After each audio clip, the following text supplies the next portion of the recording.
Hello everyone, welcome once again on International Trade in Finance. Here with me, Freddy. The focus of this discussion will be on the terms of payments. Now, before we could start, I would like you to remind of the following. I'm sure you're all aware that international trade simply means the transfer of goods or the movement of goods and services as well as funds across international borders. And in our previous discussion, we discussed the participants or parties of international trade, at which we all agreed that there are two parties to international trade, which are the exporter and the importer. While the exporter means the person who produces goods and services domestically and sell them abroad, importer simply means the person who purchases goods and services from abroad and bring them into the country. In these settings, we can conclude with full confidence by saying that an exporter simply means the seller, while an importer is the buyer. Now, in international trade, it might happen that the exporter and importer have met or they have not met. That means probably they have traded before or they've never engaged in any kind of international trade transaction. That is to say, they might know each other or they don't know each other. Following these issues, here we can see that we develop a trust issue between these two parties of international trade. Now, since there are some trust issues between these two parties of international trade, we need to come out with a solution. And that will be the contract of sale. So that is to say, the contract of sale binds these two parties. By binding these two parties, meaning the exporter and importer, it means both parties will be required to perform their obligations as stipulated in the contract. This is what we refer to as the contract of sale. Now, if you are not conversant on the contract of sale, please refer to our previous video that focused on the international commercial terms of sale. We had a thorough discussion on the two types of contract involved in international trade, that is, the contract of sale and the contract of carriage. Let's proceed. Besides the main contract, there are other requirements which both exporter and the importer must agree on. And these two business counterparties need to agree on the following. Number one, the terms of sale. The terms of sale here will refer to the international commercial terms of trade, the Incoterm. So it can be XOX, CIF, DDP, CNF, etc., etc. Then they must agree on the terms of payment, and as I mentioned earlier, the terms of payment will be the focus of this discussion. So we're going to see later on a number of terms of payments. Then they must agree on the documents to be produced. Remember, in every single country there are different documents that are required to be produced by the importer. These documents not only will assist the importer to claim goods from the shipping company, but also to clear goods and pay relevant import duties, export, and tax to the relevant authorities. Then they must agree on the method of settlement. And in most cases, the method of settlement will be mentioned on the pro forma invoice or on the commercial invoice. Now, the method of settlement, which is usually used by the bank to transfer funds from the importing country to the exporting country, can be SWIFT or telegraphic transfer. However, SWIFT is now widely used and acceptable method of settlement due to its security. Therefore, methods of payment or terms of payment reflect the extent to which the seller or the exporter requires a guarantee for payment before he loses control of the good. However, I should mention that The trust issue is not only on the exporting party, but also even on the importing party. That is to say, even the importer will want to be assured that indeed they will get what they are paying for. That being the reason now, we can see that the more trustworthy and creditworthy the importer is, the lesser will be the exporter's need for payment guarantee before he loses control of the goods. And at what particular point the exporter will lose control of the goods? That is when the exporter ships the goods and sends documents to the importer. Remember, the documents that he must send includes the documents of title, that is the bill of lading. There are 4 basic terms of payment used in international trade. These terms are payment in advance, open account, documentary collection, and documentary credit or the letter of credit. Ladies and gentlemen, now let's focus our discussion on the payment in advance. Payment in advance is the first method of payment. Now, under this method, here the exporter requires the buyer, that is the importer, to make full payments or to make payments as per the agreement before the exporter could send the consignment and the documents of title and other relevant documents to the importer or to the buyer. That is to say now, the time of payment under this method is before the actual shipment is done, and the goods will be available to the buyer right after he has effected the payment.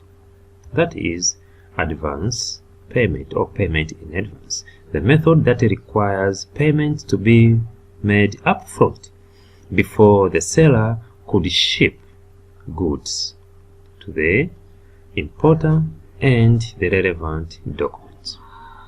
Let's see illustration of this method. So, as I've mentioned earlier, the 2 parties to international trade are the exporter and the importer. Remember, the exporter is the seller while the importer is the buyer. So these 2 parties will reach into a trade agreement, and this trade agreement will include the following: the terms of sale, for example, CIF 75,000 Dar es Salaam. The method of payment, let's assume it is payment in advance.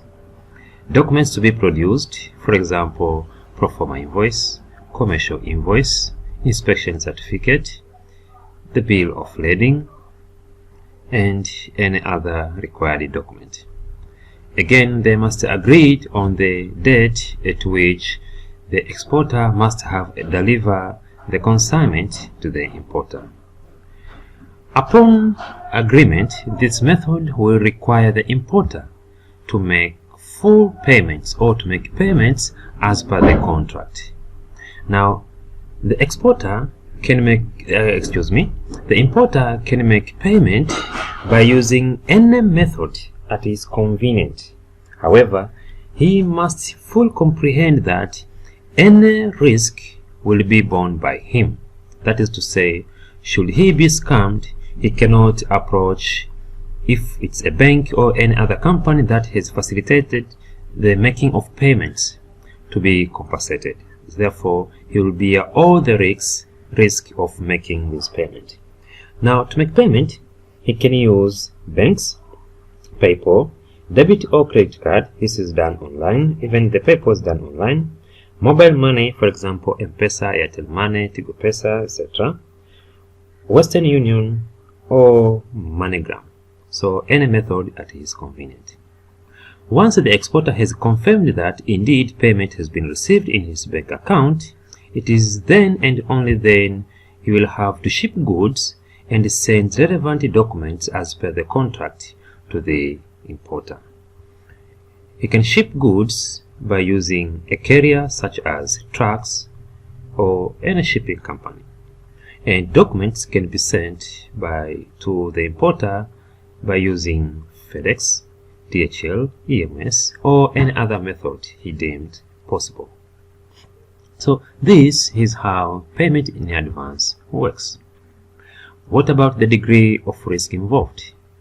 As to the exporter, payment in advance offers no risk whatsoever, rather the advantage, and that is the exporter guaranteed to receive payments before shipment of goods has been done, as well as the sending of the documents.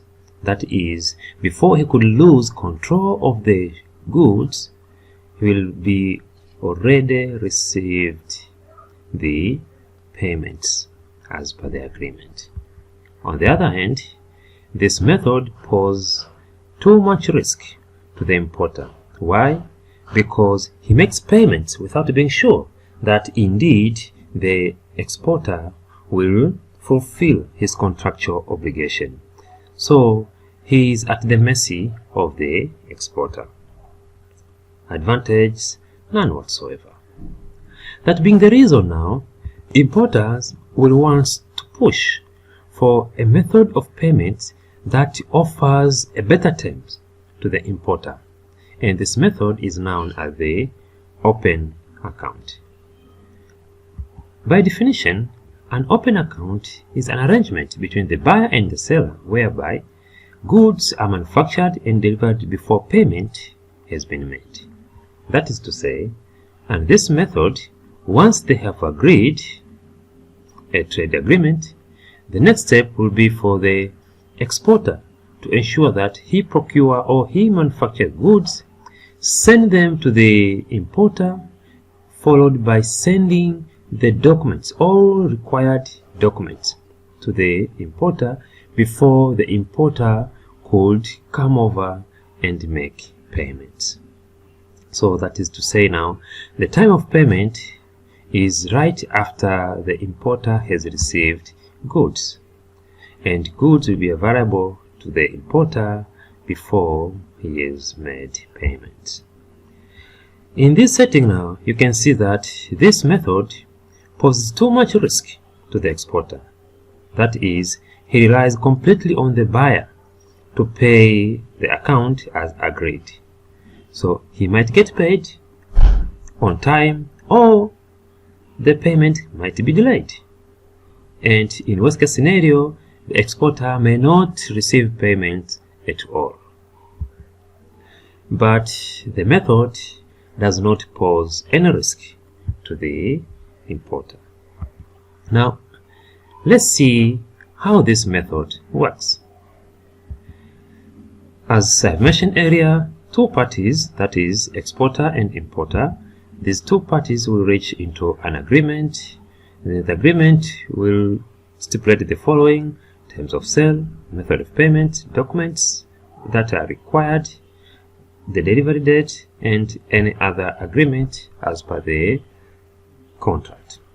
Afterwards, it is the exporter who will be required to ship goods and send relevant documents as per the contract to the importer, and the importer will be required to make full payments or payments as per the agreement after he has received the goods. This is how open account works. So, in summary, we can conclude this discussion by focusing on the degree of risk involved in both methods. That is, under the advance payment, we see that the exporter faces no risk at all because he guarantees to receive goods. On the other hand, the importer faces a number of risks. For example, he may not receive goods on time, he may receive damaged or obsolete goods, he may be scammed, he may receive inexpensive goods, and there will be no way he could vacate himself from the contract because he has already made the payments. But as for the open account, we see that open account poses no risk to the importer rather to the exporter. That is to say, the exporter may not get paid, or he can be paid but not on time. That is to say, payment can be delayed for a number of reasons. And that being the reason, you see that the exporter now is tying his capital on this type of contract. And on the other hand, the importer may not show up to collect the goods, and if he fails to show up, it means the exporter will incur extra cost to ship back the goods back to his country or to dispose the goods. And that is the reason now exporters do not really want to use this method, open account. Exporters pushes all the time for the advance payment, while importers will prefer to use open account, following a number of pros and cons we have discussed. Ladies and gentlemen, this marks the end of this brief presentation. I'll see you in the second segment of this topic, and that will be on the documentary collection followed by documentary credit. Until next time, it's me, your friend Freddy. Have a nice time and good day.